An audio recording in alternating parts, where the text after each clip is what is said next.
guys, how you doing? This is Manga, etc. And I'm here today to begin the review for One Piece Manga Chapter 1035. So the beginning of the chapter was just basically Queen getting sent flying, and that basically solidifies that the fight between Sanji and Queen is over.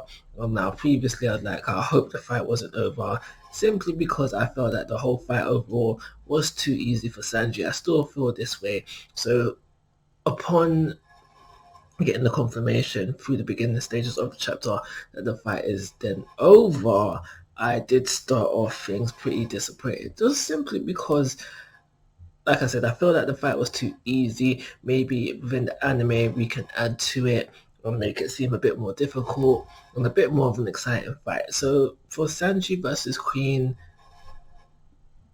fairly disappointed with the fight. I'm not gonna lie to you guys. Fairly disappointed with the fight. So after the fight is all said and done, Sanji returns this rat to this girl, whatever. But what's important here for the last bits of the Sanji stuff that we get within this chapter is that Sanji faints. Now, I don't know why he faints, but for me personally, I can come up with two reasons why he's fainted. He's gone all out, so therefore he can no longer he can no longer sustain. It sounds like I'm over exaggerating. He can no longer sustain himself right now, so he fainted. Or it could be something to do with his new tech finally coming to fruition within his body. I don't know which one it is, but I think personally for me it's the latter. Something to do with his German 66 new body, and that is why he's fainted.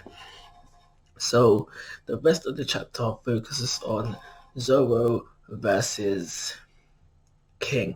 And now, again, it seems like the fight.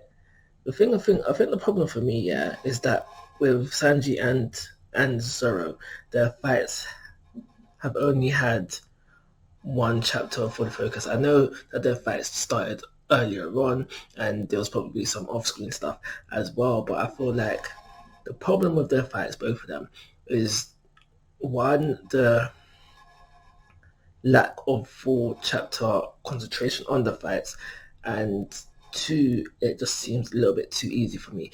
In the case of Zoro, I feel like he did struggle a bit more than Sanji, but at the end of the day, I have to still have the same problem with the fight. I do think it was a better fight overall, simply because of the struggle, but I feel like because Sanji and Zoro were up against King and Queen, the right hand, as we are told from this chapter, but number one, number two in Kaido's crew, and just the hype around second division commanders and first division commanders and how strong they are in general.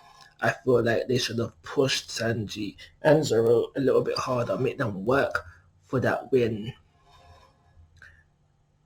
and just make it seem better for us as the audience. Well, maybe it's just personal preference to me. I know they got power-ups during the race. I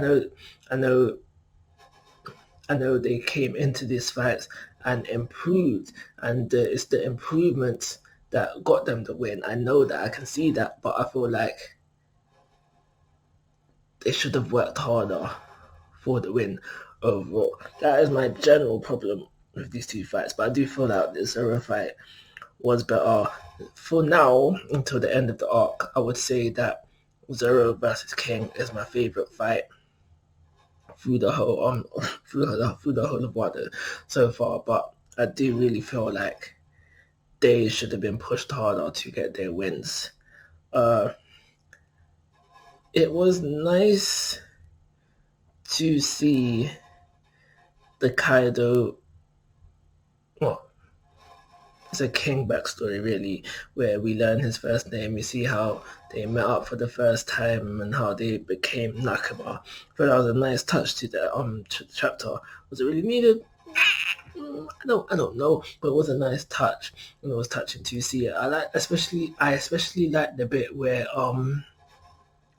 what does he say? Something on the lines. King asks Kaido something on the lines of, "Can you make the world a better place?" or something like that. And Kaido then responds like, "I'm the only one who can do it." There was something like that within the chapter, and I liked that. But yeah, Sadly, King is defeated, so he's done out here. I don't know, because I don't think Sanji's done out here either. I think he will get back up. But obviously, these fights for Sanji and Zoro are their key moments for this arc, and their fights are over, so they probably won't have no more big fights within the arc. But it's just overall, like I've said, I feel that the wins were too easy for them. I'm going to give this chapter a 3-star rating and call it a review. Like always, guys, I'm asking for your thoughts and opinions. If you haven't already, please subscribe to my YouTube channel. Most important, take care. Have a nice day.